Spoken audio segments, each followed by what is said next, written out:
Greatest Battles, Season 2, where we explore history's greatest sieges. If you know somebody that enjoys this genre of history, please share the podcast with them, and stick after this episode for our descent into the killing fields of the comment section. In the spring of 1565, the Ottoman Empire launched an invasion that had been decades in the making. For over a century, their fleets had expanded unchecked, turning the Mediterranean into a battleground where Christian and Muslim powers fought for control of trade, territory, and dominance over Europe's southern flank. The Ottomans had shattered Christian strongholds one by one: Constantinople, Belgrade, Rhodes, each victory tightening their grip on the known world. Their next target was a small, windswept island, a strategic outpost that stood in the way of their uncontested mastery of the Mediterranean. The island was defended by a military order of warrior monks, men who had once ruled their own kingdom in the Holy Land, who had been driven from Jerusalem, and then the island of Rhodes, yet refused to disappear. From their new stronghold, they had spent decades waging war against Ottoman shipping, disrupting supply lines, capturing slaves, and defying the greatest empire of their time. The Sultan had tolerated their existence now long enough. The order was to be exterminated and the island reduced to Ottoman rule. Had the invasion succeeded, history would have turned on a different axis. The Ottomans would have controlled the central Mediterranean, projecting power deeper into Europe and strangling the Christian world's ability to defend itself. Spain, already stretched thin fighting Protestant rebels in the Netherlands, would have been forced into a costly and uncertain war to reclaim the island. The Holy Roman Empire, fragmented and internally divided, would have faced a new front as Ottoman forces pushed further westward. Even the fate of England, already locked in its own struggle with Catholic Spain, could have been altered by a realignment of power on the continent. But the invasion did not succeed. The defenders refused to break. The battle that followed was one of the most brutal in recorded history, fought with a desperation that bordered on annihilation. When it was over, the map of Europe remained unchanged, but the course of history had been violently preserved. The Ottoman advance was halted. The balance of power in the Mediterranean remained contested, and a handful of warriors, outnumbered and battered, had ensured that Europe would not face the coming centuries under an empire that could have reshaped the world. Let's now experience the Siege of Malta. Welcome to History's Greatest Battles, Season 2, Episode 28, The Siege of Malta, from the 21st of May to the 8th of September, 1565. Maltese forces, 700 Knights of Malta, and 8,500 local men-at-arms. Islamic Ottoman Army, roughly 32,000 soldiers, including 9,000 Spahis, 4,000 Ayalers, and 6,300 Janissaries. Islamic Ottoman Navy, 185 ships, comprising of roughly 130 galleys and roughly 30 Galliots. The triumph of the Knights of Malta shattered the momentum of Sultan Suleiman's ambitions, halting the Ottoman drive for total dominance over the Mediterranean. Though his empire still loomed over the region, the siege had exposed its vulnerabilities. That dream of turning the sea into an Ottoman stronghold lingered for a few more years, only to be obliterated in full at Lepanto, where the Christian fleets delivered the final, decisive blow. The Knights of Malta were warriors of both sword and spirit, a brotherhood forged in the fires of the Crusades. In the 12th century, they bore the name of the Knights of the Order of St. John of Jerusalem, men who lived for battle and bled for Christendom. When the last Christian footholds in the Holy Land fell, the Knights did not surrender to fate. They took their cause to the island of Rhodes, where they rebuilt their order into a fortress of war. In 1522, the full wrath of the Ottoman Empire crashed against Rhodes. Sultan Suleiman, the most powerful ruler in the Islamic world, sent his armies to crush the Knights. The siege dragged on, brutal and unrelenting. The Knights fought until their walls lay in ruins, their ranks reduced to the last men standing, and yet they had fought with such defiance that even Suleiman, in victory, granted them the rarest of tributes, an honorable withdrawal. Exiled, yet unbroken, the Knights found their next battleground In 1530, Emperor Charles V handed them Malta, a barren, windswept rock in the middle of the Mediterranean. It would become their fortress, their new battlefield. From its shores, they struck at Ottoman shipping, crippling the Sultan's supply lines and daring his navy to face them. Malta was no mere island. It was the dagger at the heart of Ottoman ambitions in the West. Decades passed, but Suleiman never forgot the men he had spared. That decision gnawed at him. The knights had become more than a nuisance. They had become a wound festering in the side of his empire. And now he would finish what had been left undone. By 1565, the Mediterranean was an Ottoman lake in all but name. But as long as Malta stood, Christian warships would sail through waters that should have belonged to the Sultan. Suleiman would not allow it. He assembled an invasion force, the likes of which the knights had never faced before. The Sultan's war machine roared to life. A fleet of 185 ships packed with 32,000 hardened soldiers and 8,000 seamen set sail for Malta. Below deck, chained to the oars, thousands of galley slaves rode to the drumbeats of war. This was no fleet sent to duel at sea. These ships carried an army. An army meant to land, dig in, and reduce Malta to rubble. The fight would be settled on land, stone by stone, body by body. Suleiman, now an aging emperor, chose not to lead the assault himself. Instead, he entrusted his most experienced general, Mustafa Pasha, a 70-year-old veteran of war, to command the ground forces. At sea, he placed the fleet under the command of Admiral Piali, a man tied to the Sultan's bloodline through marriage. It was a dangerous arrangement.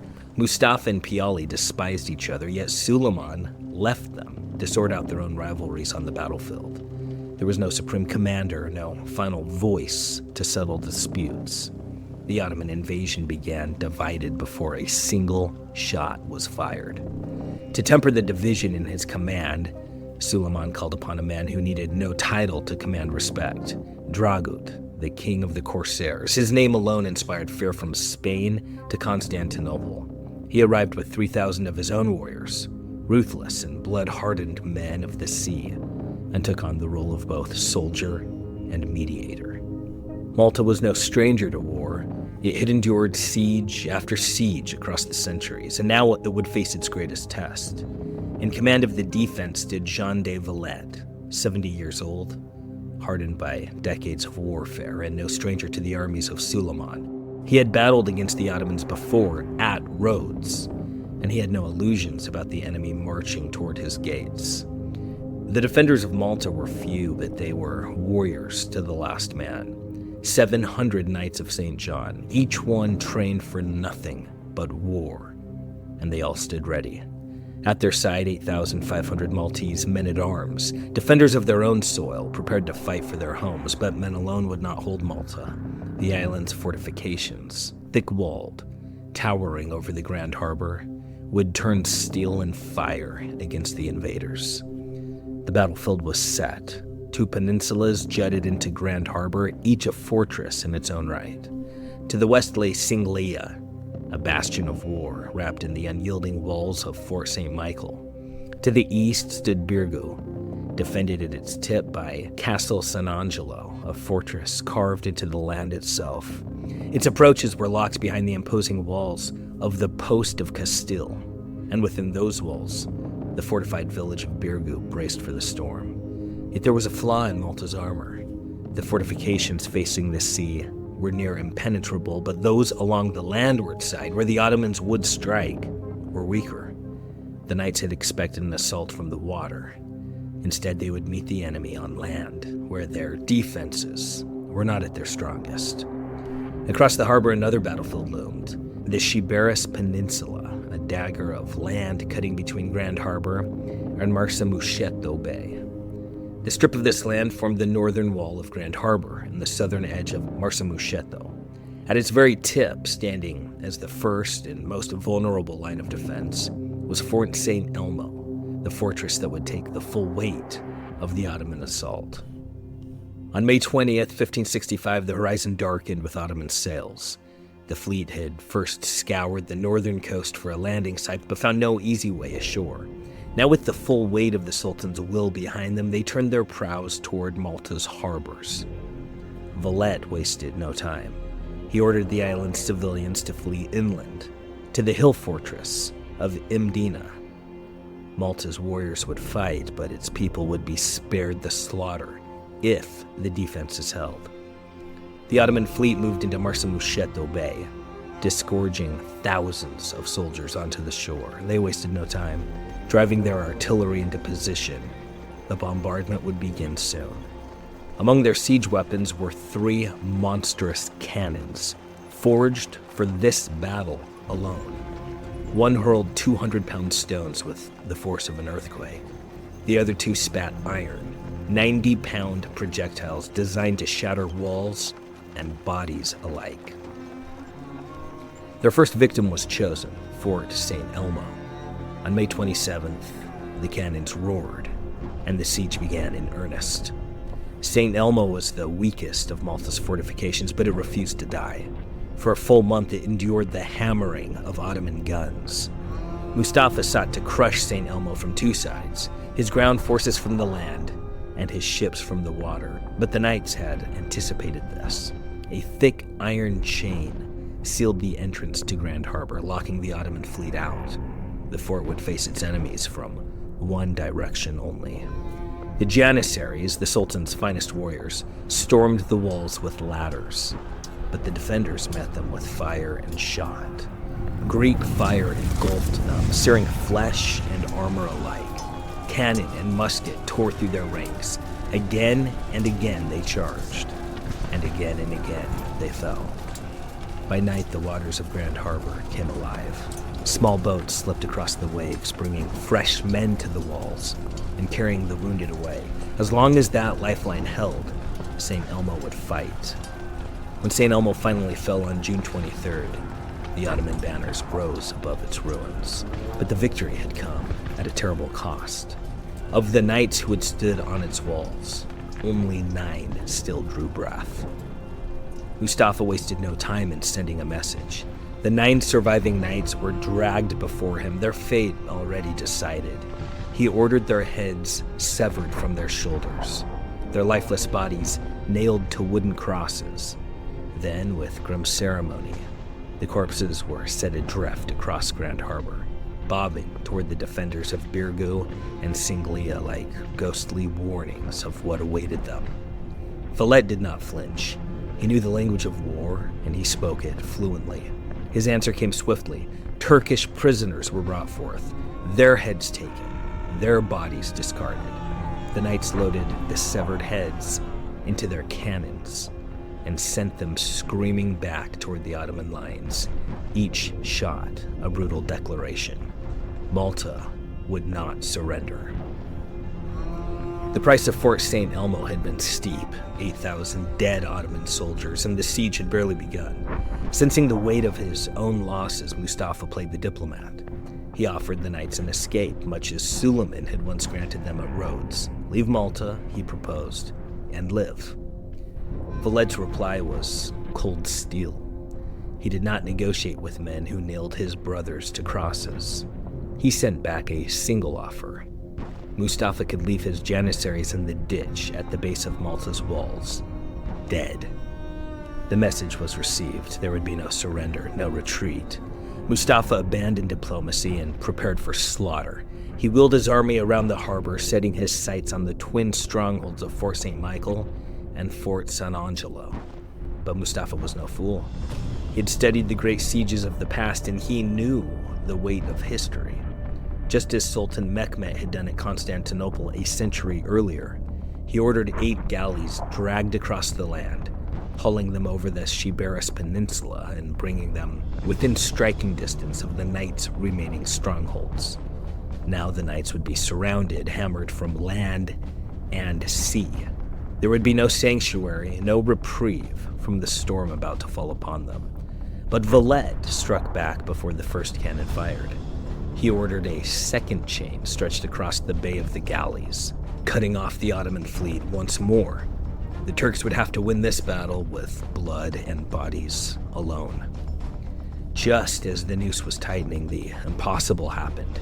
Reinforcements, 600 Spanish infantry, 56 artillerymen, and 42 fresh knights landed on Malta's northern shore, moving fast and silent. They crossed the island before the Ottomans could react, slipping into Birgu under the cover of darkness.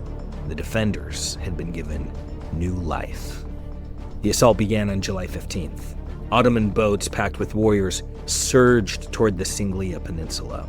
Fort St. Michael was their target. This time they would not waste weeks on bombardment. They would take the walls by force. But the knights had laid their trap. Hidden beneath the waves, wooden stakes impaled the first wave of attackers, ripping through hulls and men alike. Another column of Ottoman ships tried to break through the chain, blocking the Bay of Galleys, only to be obliterated by cannon fire from Fort San Angelo. The water ran red with Turkish blood. Stung by the failed assault, the Ottomans changed tactics. They pulled back from direct attacks but unleashed a ceaseless bombardment day and night, hammering Singlia and Birgu with fire and stone. On August the 7th, disaster struck. The outer walls of Fort St. Michael crumbled under the relentless barrage, and the Turks poured in. The defenders braced for annihilation. But then from the highlands of Mdina, salvation came. A Maltese cavalry force, small but swift, thundered down the Turkish rear.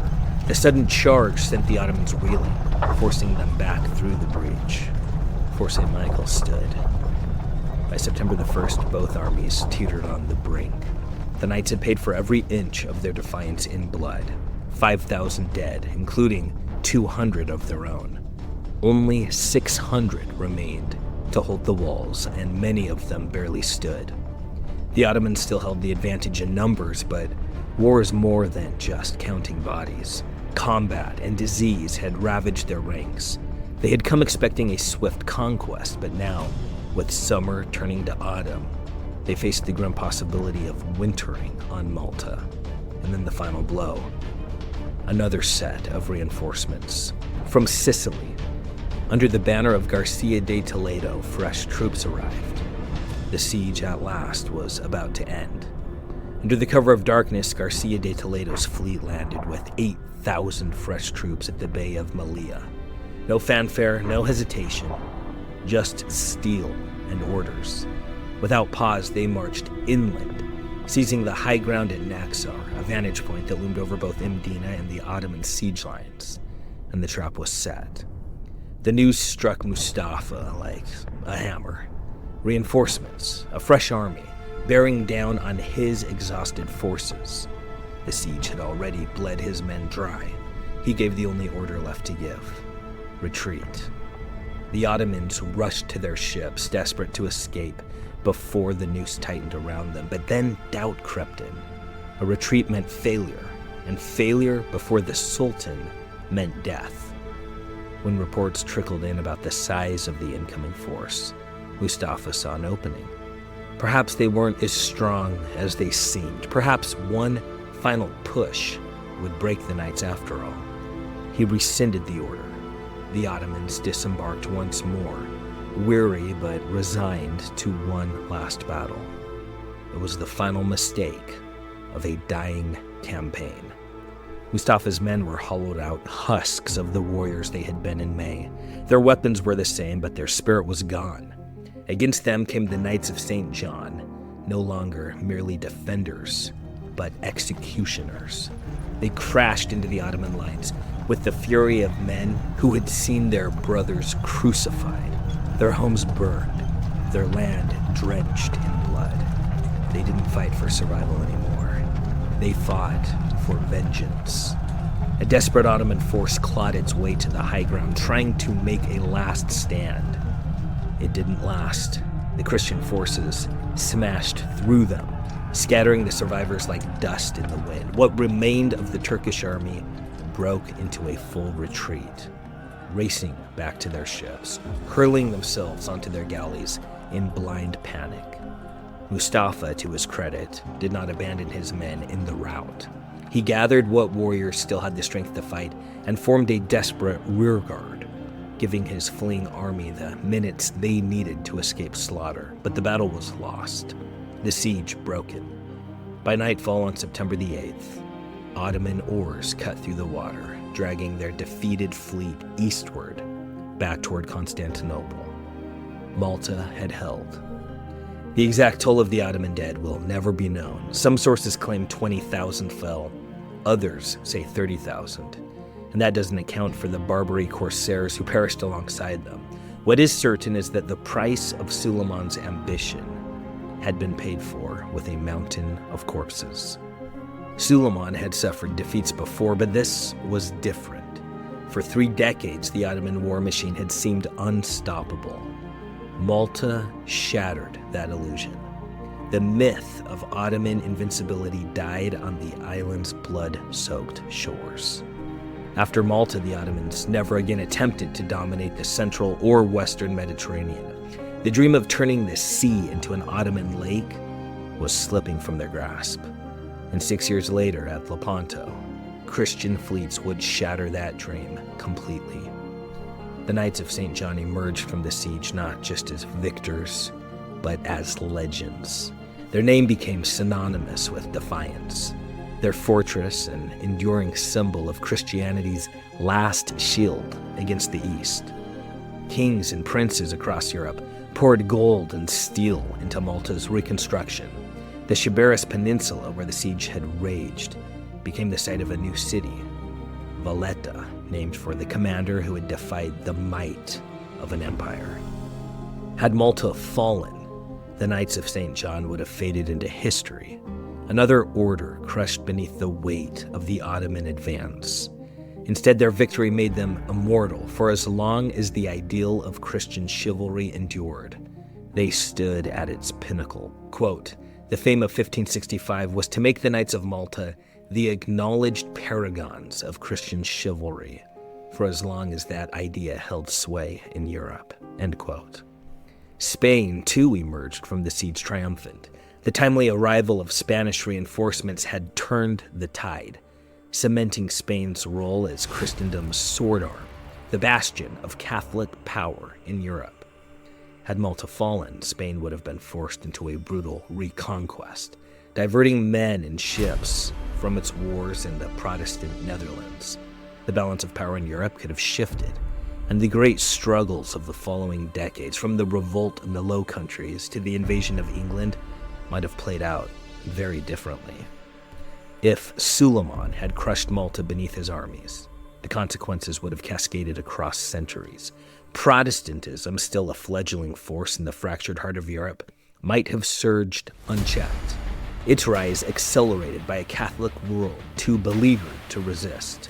Spain, the great champion of Christendom, would have been shackled to the desperate task of reclaiming the island, bleeding men, gold, and steel into the Mediterranean while its northern frontiers weakened. The Dutch revolt, the wars of religion, even the fate of England itself, all would have played out in a world where Ottoman power stretched further, where the balance of faiths and empires teetered on a different axis. Had Malta fallen, the Mediterranean would have been no mere battleground. It would have been lost. Christian fleets, already struggling to hold back the tide, would have found their strongholds eroded, their dominion shattered.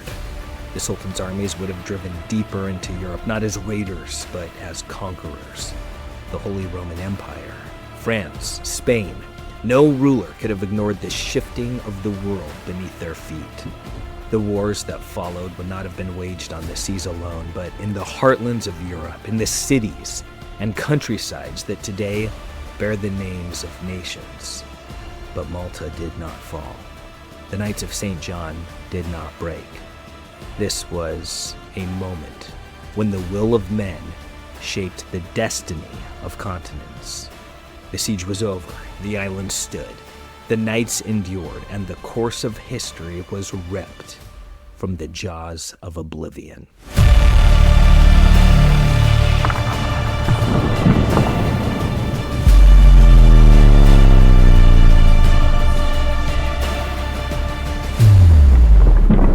Thanks for listening to the episode. Hope you enjoyed it. Let's now descend into the killing fields of the comment section. On our episode of the Siege of Kinsale, 1602, user VCAB6875 wrote, "The English had a joke of a navy that refused to engage the Spanish in the Channel. The Spanish made it to Gravelines without any relevant interference. After the fleet arrived, the English began burning their own ships and sending them out of the harbor. Once there were only 5 Spanish warships left unscathed, the English attacked with their joke navy. 7 hours of all-out combat between 5 Spanish warships and the entire English navy. Then 5 more Spanish warships joined the fight, and the English ran for their dear life. The following year, England's Contra Armada was wiped out. In 1605, England accepted Spain's terms for peace in the Treaty of London. Only then was Jamestown and Plymouth possible. England was always a second-tier power to Spain. Hispanic Americans are going to make sure real history is taught in the USA." VCAB6875, thank you for that comment, but real history, you say? Excellent, let's do just that. The idea that England's navy was a joke during the Spanish Armada campaign of 1588 is a bold claim, and one that doesn't hold up under scrutiny. Did the English avoid direct fleet-to-fleet combat in the Channel? Of course, but that wasn't cowardice. That was strategy. England's ships were smaller, faster, and more maneuverable than the heavy Spanish galleons. They used that speed to harass the Armada, wearing it down with long-range fire before delivering the decisive blow at Gravelines. You say the Spanish reached Gravelines without relevant interference. Hardly. By the time they got there, they were already battered, outmaneuvered, and struggling to even maintain simple formation. As for the fire ships, yes, the English sent burning vessels into the Spanish fleet, but they weren't burning their own ships, as you wrote, in desperation. It was a calculated move that broke the Armada's defensive crescent formation, throwing them into chaos and forcing them to scatter. A naval tactic that's been used for millennia. The next day, the English attacked, and 7 hours later, the Spanish were in full retreat. And no, the English didn't run for their dear lives. When 5 more Spanish warships joined the fight, they had already inflicted enough damage to leave the Armada crippled, forcing it to take the long way home around Scotland and Ireland, where brutal storms finished what English cannon started. Half the fleet never even made it back to Spain. Now, as for the English counter-armada of 1589, yes, it was a disaster. The English, led by Drake and Norris, completely botched their invasion of Spain and suffered massive losses. No argument there. But that didn't suddenly make England a second-tier power. Spain was still dominant on land, but at sea the tide had completely turned. And over the next century, England would slowly eclipse Spain as the world's leading naval power. And your final point, the Treaty of London in 1604, England didn't accept Spanish terms, as you wrote. It was a mutual agreement that ended an exhausting war for both sides. Spain was financially drained in dealing with the Dutch revolt. They wanted peace as much as England did. The treaty didn't relegate England to second-tier status. It freed them up to expand elsewhere, leading to the colonization of Jamestown in 1607 and later Plymouth in 1620. So yes, let's teach real history, but let's teach all of it. Thanks for listening. See you guys tomorrow.